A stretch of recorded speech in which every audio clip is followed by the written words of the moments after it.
యేసుక్రీస్తు నామములో తెలియజేస్తూ ఉన్నాం. దేవుని యొక్క మాటల్లో గ్రంథం పేతురుగా రాసిన మొదటి పత్రిక, పేతురుగా రాసిన మొదటి పత్రిక 3వ అధ్యాయము 9వ వాక్యాన్ని మనం ధ్యానం చేద్దాం. ఆశీర్వాదములకు వారసులకు మీరు పిలువబడుతురు కనుక కీడుకు ప్రతి కీడైనను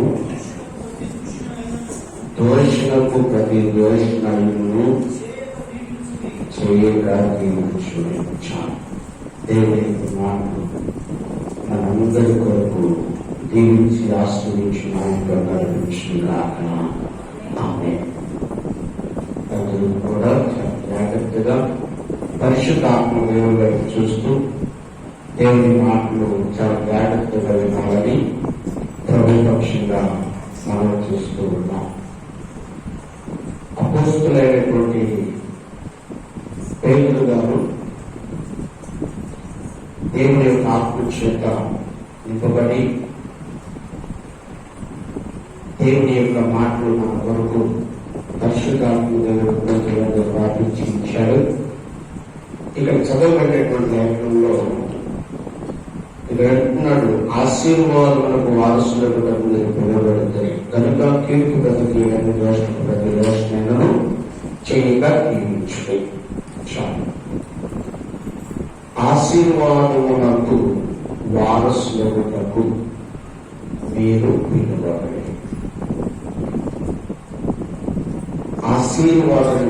ఆశీర్వదించబడాలి అంటే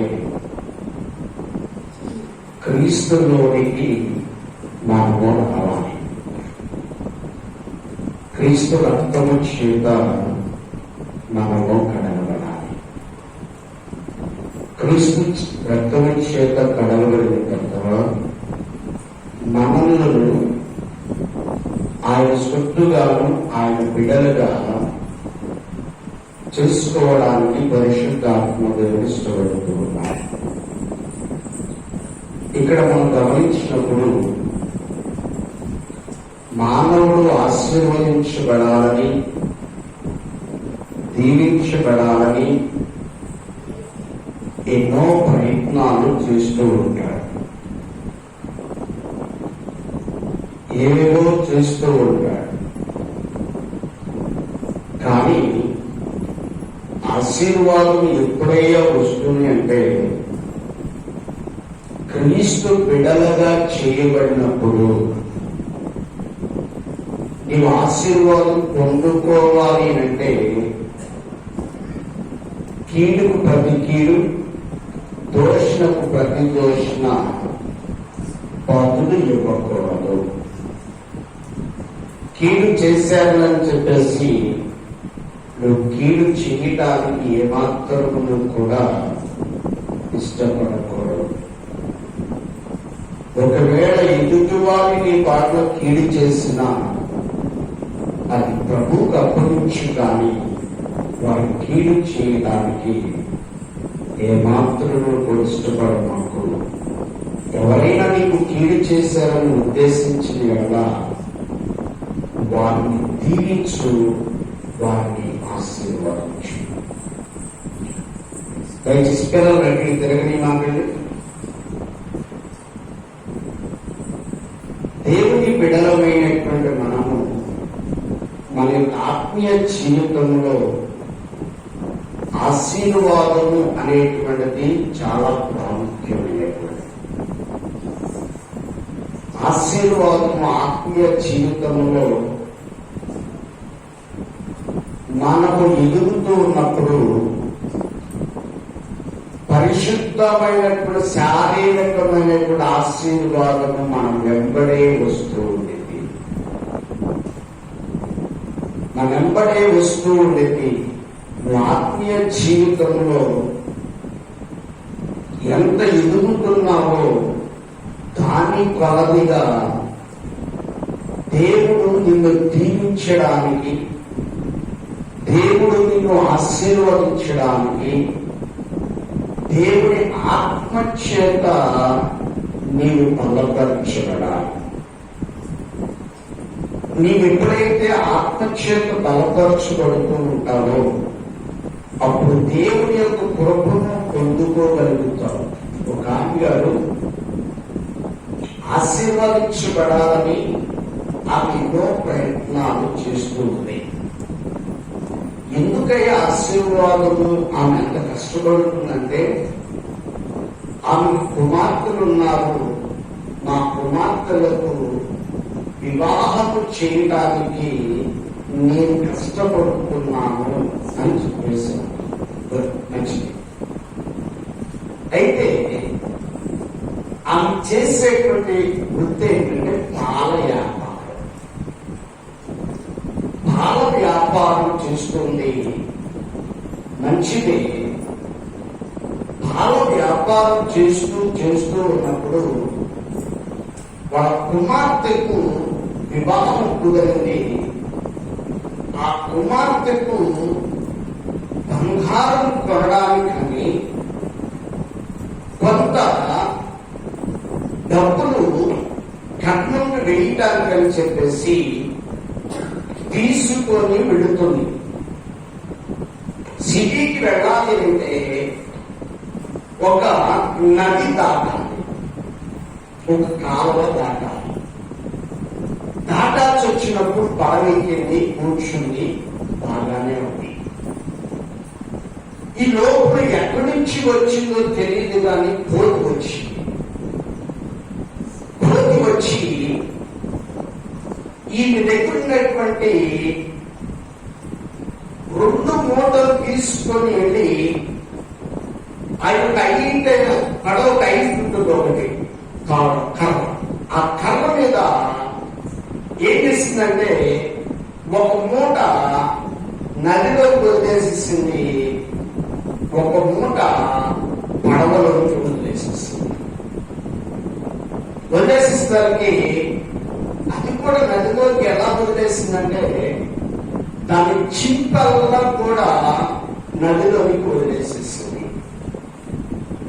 ఈమె అలాగే దిగాలిపోయి చూస్తుంది, అయ్యయ్యో నా కుమార్తె కొరకు నేను ఎంతో కష్టపడి, ఎంతో శ్రమించి, ఎంతో బాధపడి నేను సంపాదించినటువంటి ద్రవ్యం అంతయు కూడా మరి ఆ యొక్క మూటల్లోనే ఉంది కనుక ఆ మూటను నెలలో వేసేసింది.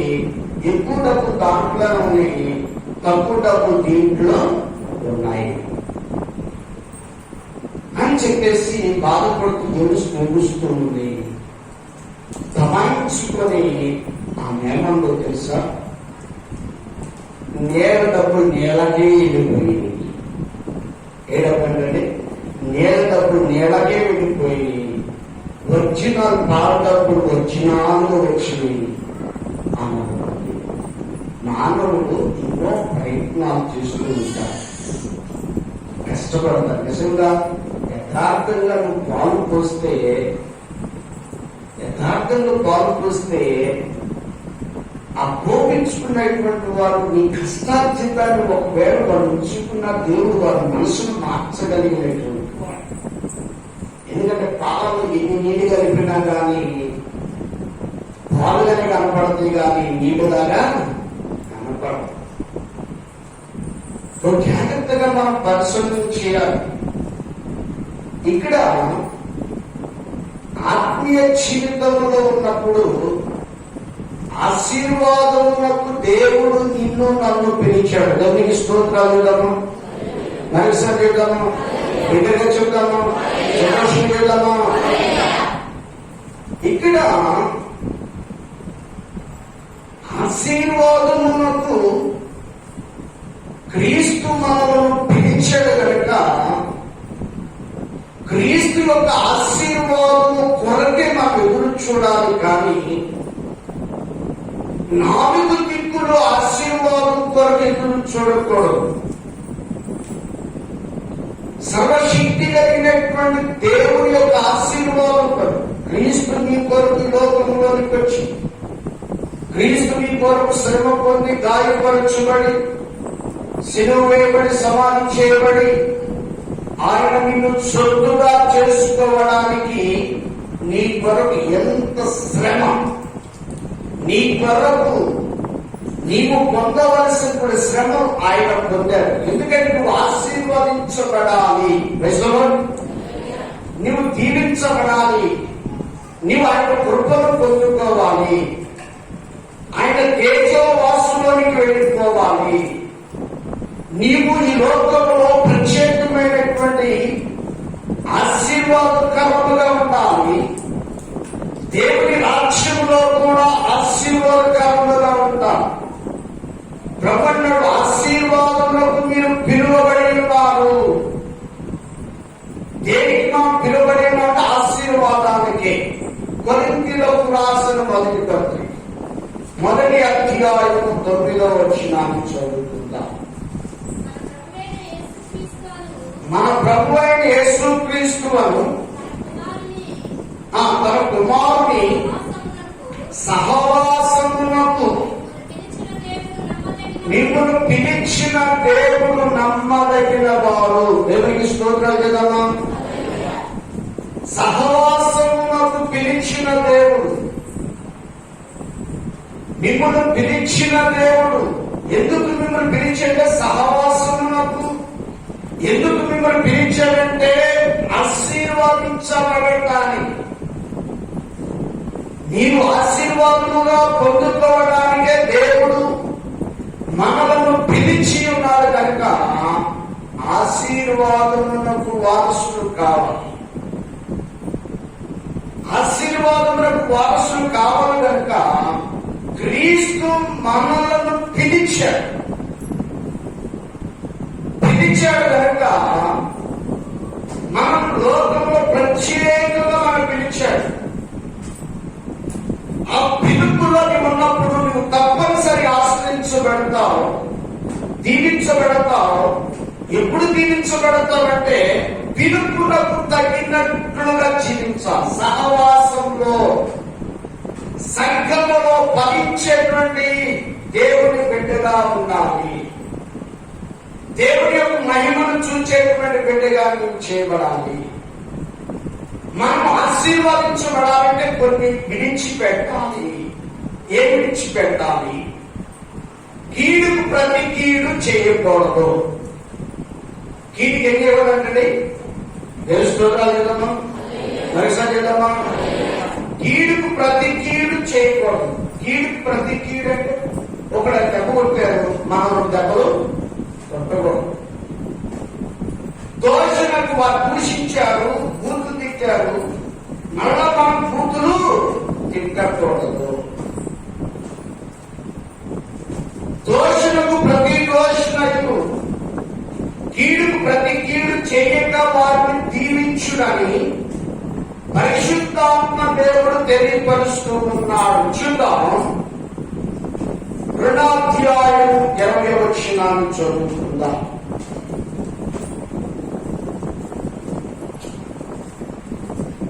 2వ అధ్యాయము పేతురు గారు రాసిన మొదటి పత్రిక 2వ అధ్యాయం. తప్పిదమునకై దెబ్బలు తిన్నప్పుడు మీరు సహించిన ఎడల మీకేమి ఘనము, నేను చేసి బాధపడినప్పుడు మీరు సహించిన ఎడల అది దేవునికి హితమగును. మీరు పిలువబడితే క్రీస్తు కూడా మీ కొరకు బాధపడి అడుచాలని నడుచుకున్నట్లు మీకు మాదిరించిపోయాను. ఆయన పాపము చేయలేదు, ఆయన నోట ఏ కపటము కనబడలేదు. దేవునికి స్తోత్రం చేద్దామా. దేవుని విడలమైనటువంటి మనము జాగ్రత్తగా మనం కోసం. ఎందుకంటాడు తప్పిదమునకైనా దెబ్బలు తిన్నప్పుడు మీరు సహించిన ఎడల మీకేమి ఘనం, నేను చేసి బాధపడినప్పుడు మీరు సహించిన ఎడల అది దేవునికి హితమగును. ఇందువలన మీరు పిలువబడింది, ఇందువలన మీరు పిలువబడి ఉన్నాము. ప్రస్తుతం దేవుని విడవమైనటువంటి మనము మన యొక్క ఆత్మీయ స్థితి అనేటువంటి చాలా ఇంపార్టెంట్. మన ఆత్మీయ జీవితంలో ఎంత బతికగలుగుతామో అంత తీవ్ర పొందుకోగలుగుతాం. ఎంత తీవ్ర పొందుకోగలుగుతామో అంత కృపని కనుగరించుకుంది. అంత కృపని కనుగరించబడినప్పుడు ఆ రాజ్యము నీకు స్వాధీనం అవుతుంది. ప్రస్తుతం బతికి ఉండాలి. కీడు ప్రతి కీడు చేయడానికి, దెబ్బకు దెబ్బ తీయడానికి ఏమాత్రము కూడా అని క్రీస్తు అంటున్నాడు. క్రీస్తు కూడా మీ కొరకు బాధపడి ఏ పడ్డాడండి? బాధపడ్డాడు. ఎంత బాధండి? మామూలు బాధ కాదు. ఆయన శరీరం చేర్చబడింది. ఆయన శరీరం రాగడి సవరణ దెబ్బబడింది. ఆయన శరీరమును కండల కండలు పట్టుకుని లాగుతూ ఉన్నప్పుడు, ఆ శరీరం సిరుగుతూ ఉన్నప్పుడు ఎంత బాధను అనుభవించాడో ఒక్కసారి మన పరిస్థితి ఎంత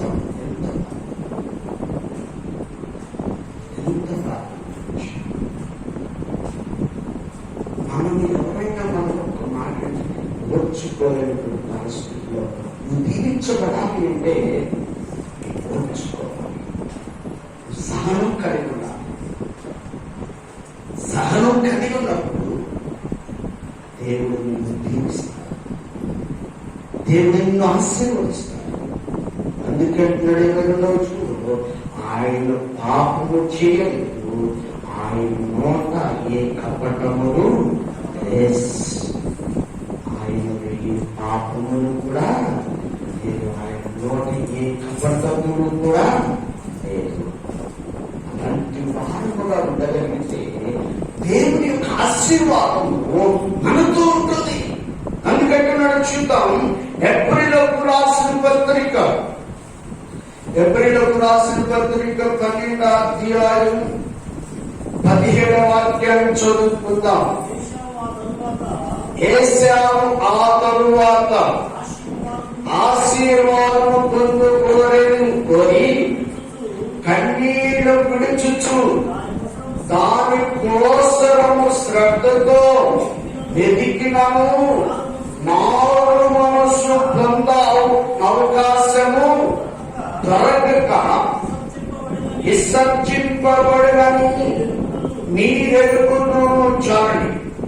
ఇక్కడ ఏశావు గురించి పరిశుద్ధాత్మ దేవుడు మాట్లాడుతున్నాడు.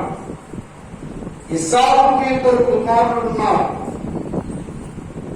ఇస్సాకు 2 కుమారులు ఉన్నారు. పెద్దవాడు ఏశావు, చిన్న కుమారుడు యాకోబు.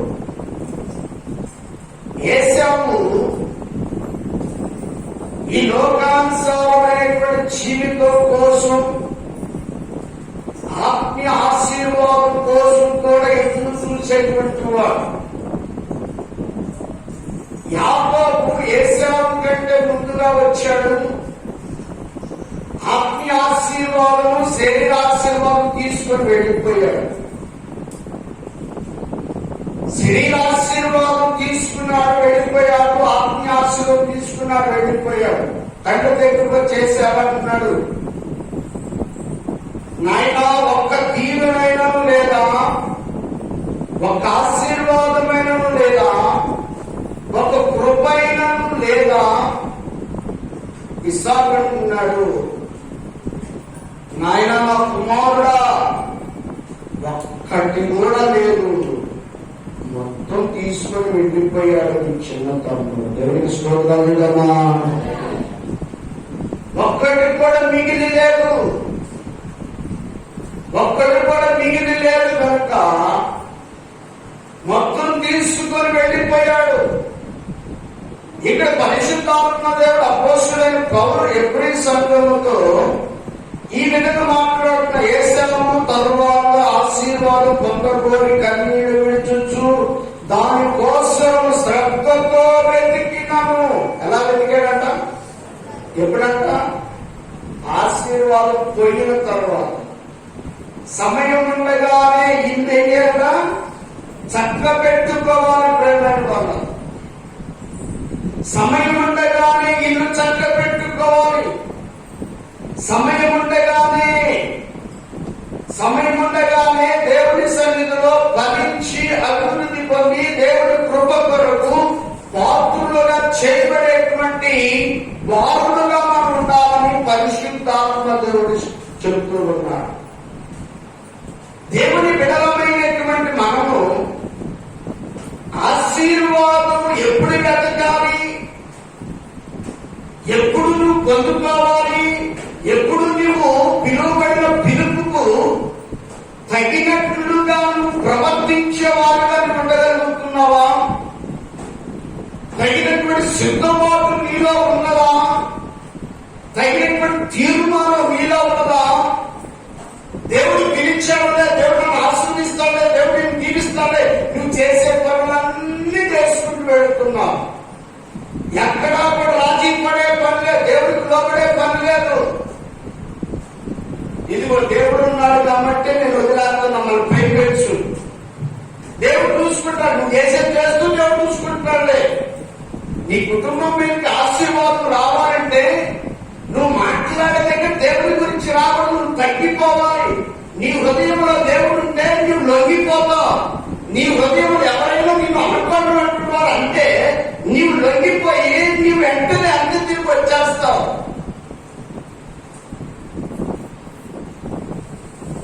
చాలా మంది అంటున్నారు, నేను ప్రార్థన చేస్తా, నీ అంతు తేలి చేస్తా, నీ ఎవరు తేలి చేస్తా. అసలు నీ ప్రార్థన దేవుడు ఎట్టున్నాడా? నీ ప్రార్థనకు రిప్లై వస్తుందా? నీ ప్రార్థనకు ప్రతిఫలం ఉందా? యేసేపు శ్రద్ధతో వెతుకుతున్నాడు. అన్న ఎక్కడ దొరుకుతాడా? కొరికేయాలా, మింగేయాలా, చంపేయాలా, ఏం చేయాలి? యాకోబు దేవుడు చూసుకుంటాడు అనలే, వెళ్ళిపోయాడు. తలవంచుకున్నాడు, వెళ్ళిపోయాడు. మారు మాటలు చూడలేదు, తిట్టుకున్నాడు. యేసేపు తిట్టుకున్నాడు. ఎక్కడ కనబడతాడని చూసాడు, వెతికాడు, దొరకలేదు. మనలో తిరిగి వచ్చేటప్పుడు యాకోబు తన యొక్క అనేక ఆశీర్వాదాలు పంపిస్తే వారి మర్దను చూసి, వారి పిల్లలు చూసి, నాకు ఎందుకయ్యా వద్దులకు నేను ఉంచుకోండి అన్నాడు. ఇంకొక విషయం ఏంటంటే, వెతకవలసిన సమయం దేవుని సన్నిధిని వెతకపోతే, వెతకవలసిన సమయంలో దేవుని సన్నిధిని ఉండలేకపోతే, వెతకవలసిన సమయంలో దేవునికి ఆరాధన చేయలేకపోతే, సంఘంలో కూడి ప్రార్థన చేయలేకపోతే, ఆరాధనలో క్రమంగా లేకపోతే నీవు మారు మనసు నీకు దూరమైపోతుంది.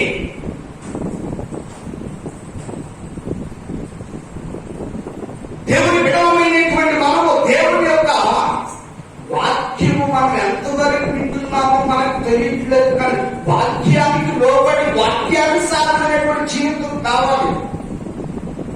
వాక్యానుసారమైనటువంటి జీవితం కావాలి. ప్రియమైన వాళ్ళు, దేవుని బిడలమైనటువంటి మనం ప్రభువు కొరకు సమర్పణ కావాలి. ఒక ఆయన గారు ఒక ఫ్యాక్టరీ నమ్మి, ఒక ఫ్యాక్టరీని అతనుంది. ఆ పిల్లవాడు ఆయన వ్యక్తి నమ్మి భావాలు చేతులన్నీ కూడా ఆయన గారికి ఇచ్చేసాడు, పనివారికి ఇచ్చేసాడు. పనివారు ఏం చేశాడు తెలుసా? ప్రొద్దున్న ఎర్లీ మార్నింగ్ 4 గంటలకల్లా వెళ్ళిపోయేవాడు. అందరూ కూడా ఉద్యోగాలు ఉన్నాయి, ఉద్యోగం చేసేటువంటి వాడు ఇంకా ఉద్యోగం చేస్తున్నాడు. ఈయన కాదు ఏం చేశాడంటే, ముందు 4 గంటలకు వెళ్ళిపోతున్నాడు. ఉద్యోగస్తులు అందరూ పని చేస్తున్నట్టే 10 గంటలకి వెళుతూ ఉన్నారు. దాంట్లో ఉన్నటువంటి యజమానులు గమనించి పిలిచి ఏం చేశారంటే, ఆయన ఇదాచేది కాలు తాళం ఇచ్చాడు. ఏంటంటే నువ్వు నీలో ఉన్నటువంటి నమ్మకత్వమును బట్టి నేను ఈ కాలు నీ కొరకు తెప్పించాను, తీసుకో. మన తర్వాత అంత మాత్రమే కాదు, మన మధ్య రీసెంట్ గా ఎందుకంటే నువ్వు ఎంత నమ్మకంగా చేస్తున్నావు కాబట్టి నేను ఈ ఫ్యాక్టరీని నీకు వాల్ చేస్తున్నాను చెప్పేసి వాల్ చేసేసాడు. ఎవరికి స్తోత్రాలుదమ్మా. ఎందువల్ల అంత ఆశీర్వాదం రావడానికి కారణం, ఏశావు తండ్రి కొరకు వంటను వండుకురామంటే ఎక్కడికి వెళ్ళాడు? వ్యభిచారం దగ్గరికి వెళ్ళాడు, జాగ్రత్త దగ్గరికి వెళ్ళాడు, పేకాట ఆడుతున్నాడు, జలసాలు చేస్తున్నాడు, రోడ్డు మీద ఆడుతున్నాడు, స్నేహితులతో ఆడుతున్నాడు, ఎక్కడ పడితే అక్కడే ఉన్నాడు. తేవాల్సిన సమయానికి తేలేకపోయాడు ఏశావు. యాకోబు ముందుగా వెళ్ళిపోయాడు, తెచ్చాడు, తండ్రి గారు కొట్టి పెట్టాడు, ఆస్తి తీసుకుని వెళ్ళిపోయాడు. ఆస్తి అంతా కూడా వెళ్ళిపోయిన తర్వాత, ఆశీర్వాదం వెళ్ళిపోయిన తర్వాత శ్రద్ధతో వెతుకుతున్నాడంట. ఏ ప్రయోజనం శ్రద్ధతో వెతికినా? మారు మనసు లేదు, మార్పు లేదు. దేవుడి సన్నిధిని నిర్లక్ష్యం చేసి తర్వాత నాకు అదిగా నా కుటుంబం దీవించబడాలి, నా కుటుంబం ఆశ్రయించబడాలి, నా కుటుంబంలో పెళ్లిళ్ళు కావాలి, నా కుటుంబంలో నా జాబులు కావాలి, నువ్వు చేసే క్రమం నువ్వు చేయకుండా అవంతా అయిపోయిన తర్వాత నెత్తేనెత్తులు బాగుతున్నా నీ మీద వచ్చిన ఆశీర్వాదం కాదు, దేవుడి కోపం వస్తుంది. దేవుడి కోపం వస్తుంది. ప్రేమేంటో అంటారు. నీ కుటుంబం దీవించబడాలి, నీ కుటుంబం ఆశీర్వదించబడాలి. అందుకంటే నడుచుదాం. యెషయా గ్రంథం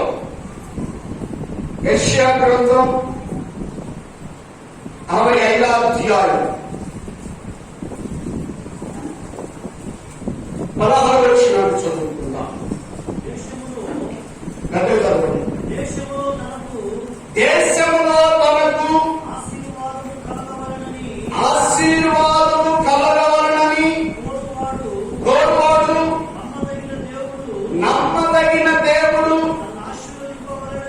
తాను ఆశీర్వదింపబడవలనని కోరుకొనును. దేశములో ప్రమాణము చేయువాడు నమ్మదగిన దేవుడు తోడని ప్రమాణము చేయును. కోపము కలిగిన బాధలు నా దృష్టికి మరువబడును, నా దృష్టికి మరుగవును. అనేకుడు చెప్పబడుతున్నా. దేవుడి విడలమైనటువంటి మనము జాగ్రత్తగా మనం పరిశీలన చేయాలి. ఏశావు ఆశీర్వాదం పోయిన తర్వాత శ్రద్ధతో వెతికాడు, అతనికి మారు మనసు దూరం అయిపోయింది, మార్పు లేదు. ఇక్కడ తన బిడ్డలైనటువంటి పిలువబడినటువంటి పిలుపులో ఉన్నటువంటి వారికి, దేవుడికి విధేయత కలిగినటువంటి కుటుంబాలను ఆశీర్వదించడానికి పరిశుద్ధాత్మ దేవుడు మాట్లాడుతున్నటువంటి మాటలు ఏంటంటే, దేశంలో తనకు ఆశీర్వాదము కలగవలనని కోరువాడు నమ్మదగిన దేవుడను తను ఆశీర్వాదించవాలని కోరుకోను. దేవుడే కోరుకుంటున్నాడంట. నమ్మేటువంటి ఆ బిడ్డలు తెలుసుకోగలదమ్మా, తెలుసా? దేవుడు కోరుకుంటున్నాడు, నువ్వు ఆశీర్వదించబడాలి, నువ్వు దీవించబడాలి. నువ్వు దీవించబడాలంటే ఏశావు వలే కాదు, ఏశావు వలే కాదు.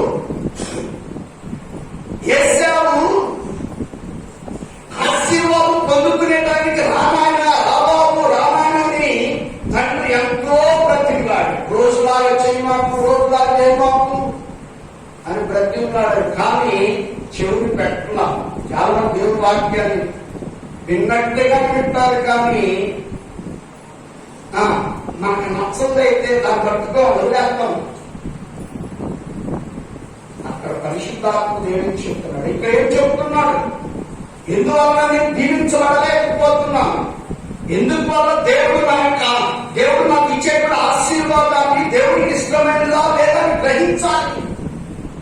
ఇక్కడ అంటున్నాడు, ప్రేమైన వాడగా తనకు ఆశీర్వాదం కలగవాలని కోరేవాడు నమ్మదగిన దేవుడు తను ఆశీర్వదించాలని కోరుకోను. దేశంలో ప్రమాణము చేయువాడు నమ్మదగిన దేవుడు తోడని ప్రమాణము చేయను. పూర్వము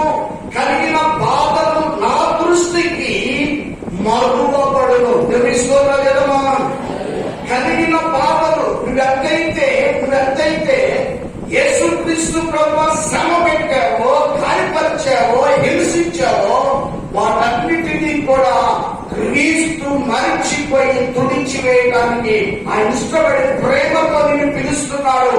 ఆశీర్వాదములకు వారసులకు నేను మిమ్మల్ని పిలుచుచున్నాను. దేవుడు మనల్ని పిలుస్తున్నాడు. శిష్యుడు ఈరోజు నా దేవుడు నీ పట్ల ఒక గొప్ప ప్రణాళిక వేశాడు. నీ కుటుంబం పట్ల ఒక గొప్ప ప్రణాళిక వేశాడు. ఎక్కడ ఆశీర్వాదాలకు దూరం అయిపోతున్నావు? నీ పిల్లలు చదువుతున్నారు కానీ ఫస్ట్ ర్యాంకులు రాలేకపోతున్నారు. నీ పిల్లలు చదువుతున్నారు కానీ నీ మాట వినట్లేదు.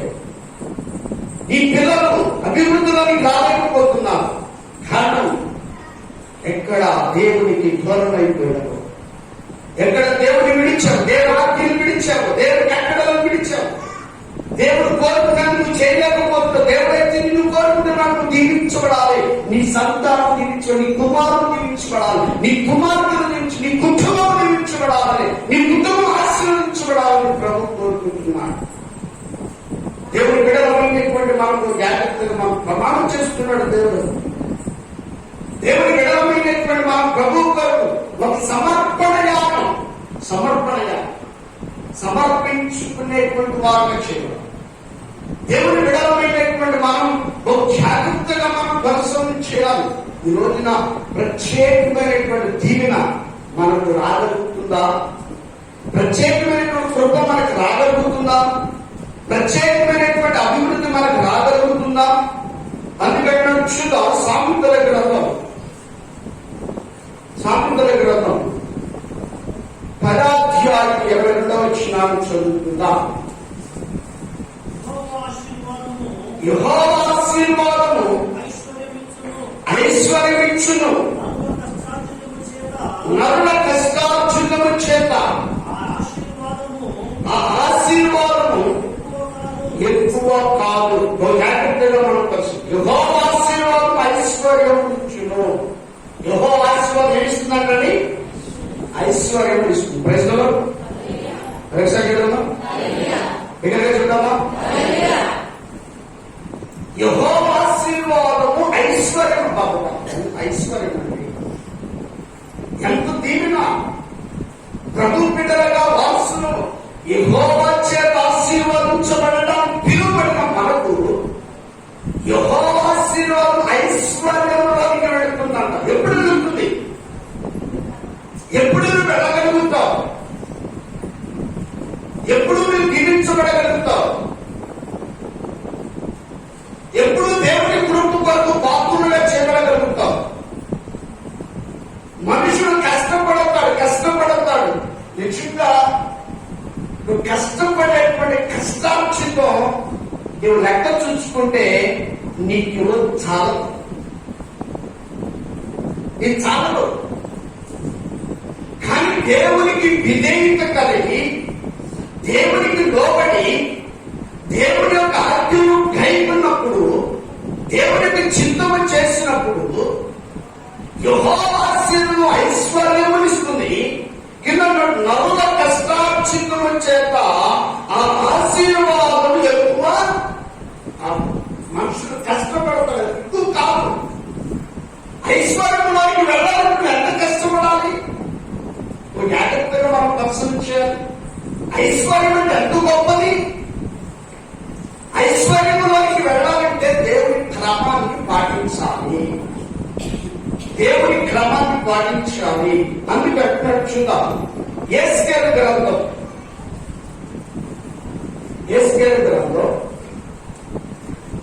44వ అధ్యాయం 30వ వచనాన్ని చదువుతున్నాం. నీ ప్రతిష్టార్పణలన్నిటిలోనూ, తొలుచు వాటన్నిటిలోనూ మొదటివియు, ప్రథమ ఫలములన్నిటిలోనూ మొదటివియు యాజకుల వలన మీ కుటుంబములకు ఆశీర్వాదం కలుగునట్లు మీరు ముందుగా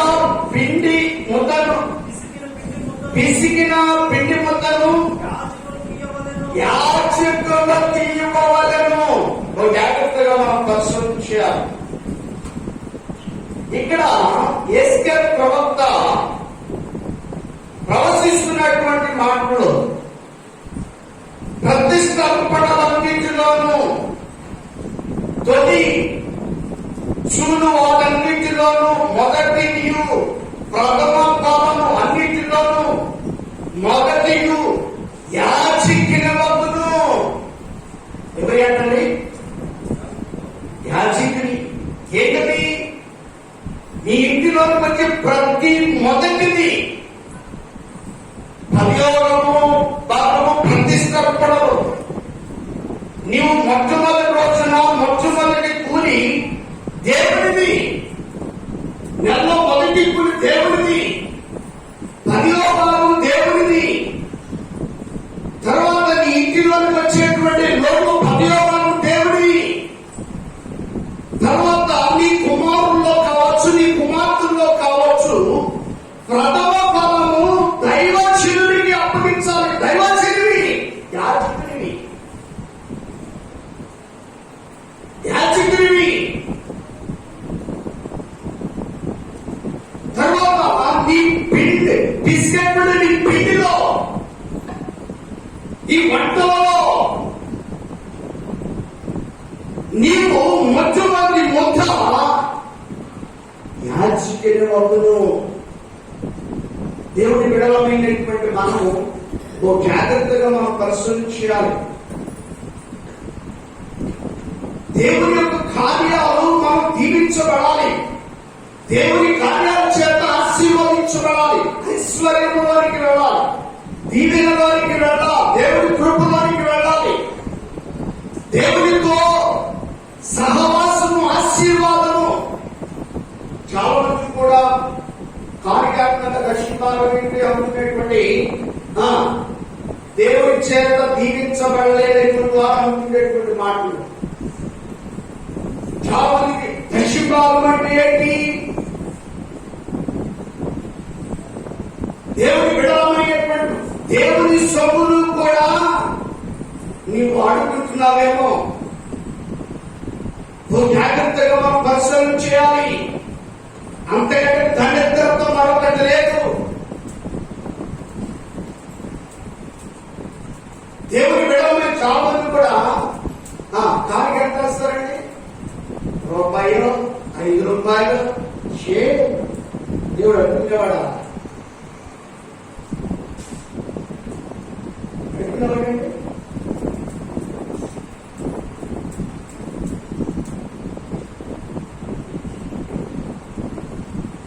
ఈరోజు ఆరాధన కానుక, పర్వారాధన కానుక. కానుక నువ్వు వేయగలుగుతున్నావా? ఒక కానుక వేయడానికే లోకితాను. ఇది ఇస్తే దేవుడు నాకే వెళ్తాడు.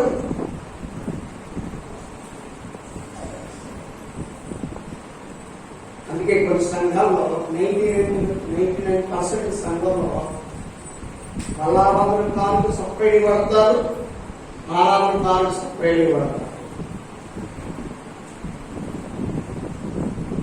ఇచ్చేటువంటి దాంట్లో దేవునికి స్వచ్ఛందంగా నువ్వు దేవునికి హృదయపూర్వకం ఇవ్వగలిగితే దేవుడు దీవిస్తాడు. ఈ నా మాటలు కాదు, దేవుని మాటలు. దీవించబడాలి. ఆశీర్వాదమునకు నువ్వు పిలువబడ్డావు, ఆశీర్వాదమునకు నువ్వు పిలువబడ్డావు.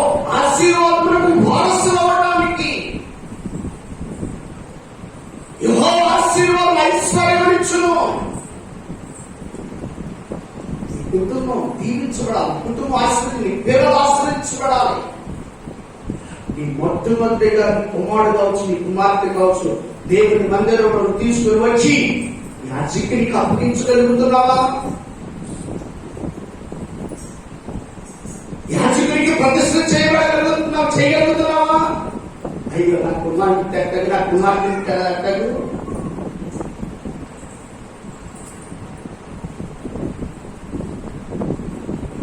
దేవుని ప్రతిష్ఠ అన్న దేవుని సన్నిధిలో ప్రతిష్ఠ చేసింది, దేవుని సన్నిధిలో అప్పగించింది. సమూయేలును దేవుడు దీవించాడు. దేవునికి స్తోత్రం కలుగునుగాక. చదువుతున్నావా? సమూయేలుకు కావాల్సిన ప్రతిదీ కూడా ఒక్కసారి సరిపోవడం తీసుకొచ్చి అప్పగించాడు. వచ్చిన ఈ బిడ్డలు దేవునికి ఇవ్వక ఈ బిడ్డలు కుటుంబాలు ఎలా ఉంటున్నాయి?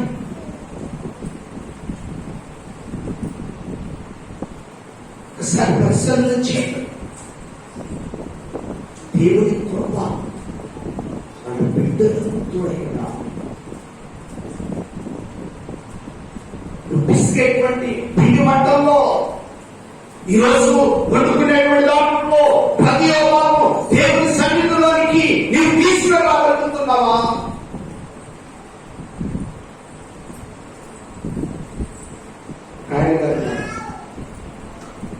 సార్ గారిని ఫస్ట్ వాచ్మెన్ గా చేశారు.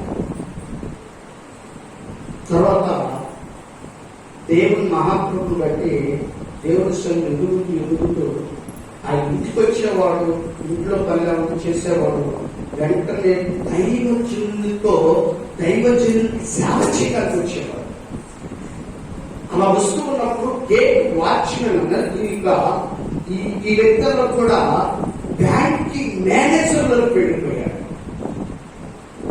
ఆయన గారు ఫస్ట్ లో గేట్ వాచ్మెన్ గా చేరాడు, తర్వాత లోపలికి వెళ్ళిపోయాడు, తర్వాత మేనేజర్కి వెళ్ళిపోయాడు.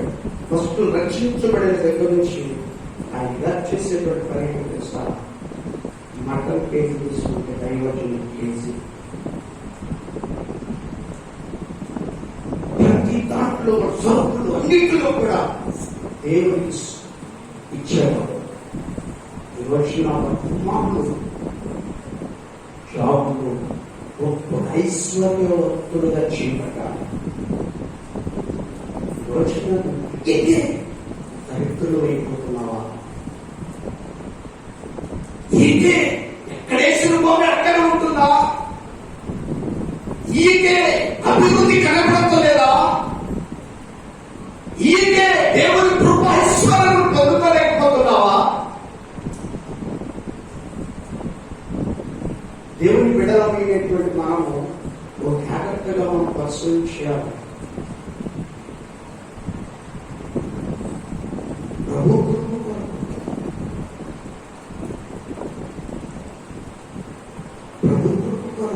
దీవించబడాలి, ఆశీర్వదించబడాలి. అందుకంటే చూద్దాం. సమూయేలు 2వ గ్రంథం, సమూయేలు 2వ గ్రంథం 7వ అధ్యాయం 29వ వచనాన్ని చదువుకుందాం. దయచేసి నీ దాసుడనైన నా కుటుంబం నిత్యము నీ సన్నిధి ఉన్నట్లుగా దానిని ఆశీర్వదించుము. యెహోవా నా ప్రభువా, నీవు సెలవిచ్చి ఉన్నావు. నీ ఆశీర్వాదము నుండి నా కుటుంబము నిత్యము ఆశీర్వదింపబడుగాక. దేవునికి స్తోత్రాలేదమ్మా. నిత్యము నా కుటుంబం ఆశీర్వదించబడుగాక. ఆశీర్వదించబడాలి అంటే దేవునికి ఎవరో నేర్చుకోవాలి. దేవుని కృపలో వర్ధంతో నేర్చుకోవాలి. కృషి చేస్తున్నా లేకపోతే ఎల్ఎస్సీలో లేకపోతే బాండ్లు చేస్తున్నావు చూసా, అవి ఎప్పుడుతో వస్తాయి. నీవు చేసేటువంటి పదియోగాలు ప్రతిష్టలు నీ కుమారుడు దైవజనుడు, నీ కుమార్తె దైవజనుడు మొదటి సంతానాన్ని అప్పగించడం వలన నీ సంతానాన్ని ఆయన రాత్రి వచ్చేంత వరకు కూడా ఐశ్వర్యంలో ఉంచడానికి ఇష్టపడుతున్నావు. దేవునికి స్తోత్రం లేదమ్మా. నువ్వు కరెక్ట్గా చేయలేక ప్రార్థన చేస్తావు, బైబుల్ చదువుతావు, ప్రార్థన కూడుకుంటావు, కుటుంబ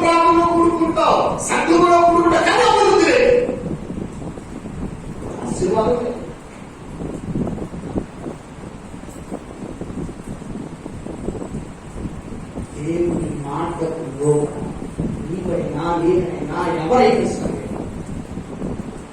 దేవునికి లోబడినప్పుడు, అందుకే ప్రభు ఒక మాట ఉన్నారు, ఇచ్చి నన్ను శోధించి అడుగు. ఎందుకు ఎవరైతే ప్రభు అని అడుగు. ఈనాడు నన్ను ఇవ్వకుండా అడిగేవాడు ఉన్నారు. అంత దౌర్భాగ్యస్థితి చూడండి. ఎవరికైనా ఒక అప్పు ఇస్తేనే అడుగుతాం. అప్పు ఇవ్వకుండా అడుగుతామండి. అలాగే దేవుడికి నువ్వేం ఇవ్వకుండా, నువ్వేం చేయకుండా, సరైనటువంటి ప్రార్థన విధానంలో లేకుండా నీవు దేవుడికి అడిగితే మాత్రం నీ ప్రయోజనం ఉందా? దేవుడు అంటే చెవింటి వాడైపోతాడట, చెవు నుండి లేనట్టుగా ఉంటాడట, కళ్ళు నుండి లేనట్టుగా ఉంటాడట.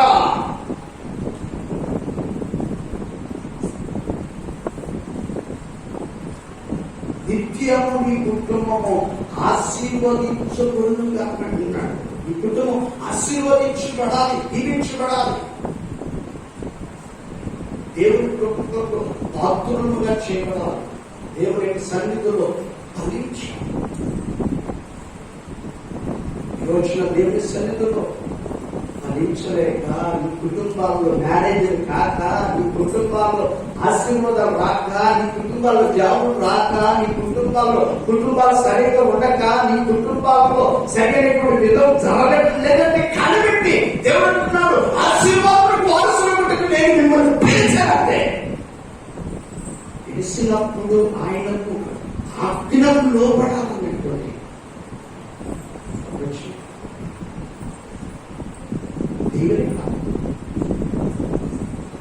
దేవుని సన్నిధిలో ఫలించేవాడు. దేవుని ఆత్మీయ జీవితంలో దేవుని మహిమేశ్వరి పొందుకోవాలి. మా చదువు ప్రారంభం చేసుకుందాం. 189 అధ్యాయం 8వ వాక్యం చదువుకుందాం. దారిలో వాడు యెహోవా ఆశీర్వాదం నీ మీద ఉండును గాక, యెహోవా నామమున మేము నిన్ను దీవించుచున్నామని అనగా చూసారా? ఇక్కడ చదవబడినట్టు భార్య పోవారు యెహోవా ఆశీర్వాదం నీ మీద వచ్చును గాక. ఏమన్నాడు? యెహోవా నామము మేము మిమ్మును దీవించునుగాక అనగా ఏం ఆశీర్వాదం కావాలి? ఎదుటి వారిని దీవించే మనస్సు.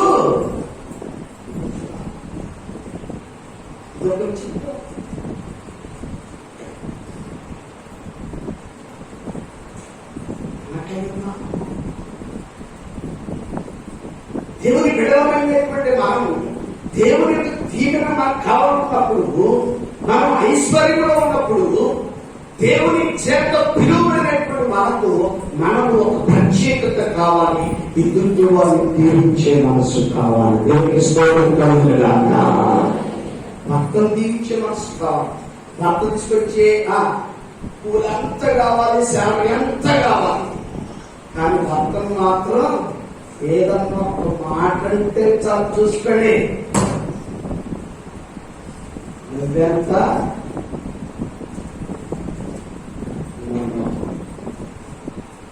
భర్త నీ కొరకు పగలనక వేయనక నీ కుటుంబం కొరకు ప్రయాస కొడుతున్నటువంటి భర్తను ఎలా ప్రేమించాలో తెలుసా? భర్తను దీవించే మనసు కావాలి. డబ్బులు ఇచ్చినప్పుడు దీవించడం కాదండి. నీకేది కావాలంటే అది కొనిపెట్టినప్పుడు కాదండి. అన్ని వేళల్లో కూడా భర్తను దీవించే మనసు భార్యకు ఉండాలి, భార్యను దీవించే మనసు భర్తలకు ఉండాలి, బిడ్డలను దీవించేటువంటి మనసు తల్లిదండ్రులకు ఉండాలి, తల్లిదండ్రులను సన్మానించే మనసు బిడ్డలకు ఉండాలి. దేవునికి స్తోత్రం కలుగునుగాక. దేవుని బిడ్డలమైనటువంటి దేవుని కొరకు ప్రార్థన చేయబడాలి. దేవుడి కుమారు మనందరి కొరకు దీవించి నాయకులు నడిపించినారు. అందరూ కూడా మోకాళ్ళ దగ్గర 10 నిమిషాలు ప్రార్థించుకున్నాం. పరమేశ్వరుల కాలువలకు కొన్ని నిమిషాలు ప్రారంభించేద్దాం. అందరూ కూడా ప్రారంభించేద్దాం. ప్రతి ఒక్కరు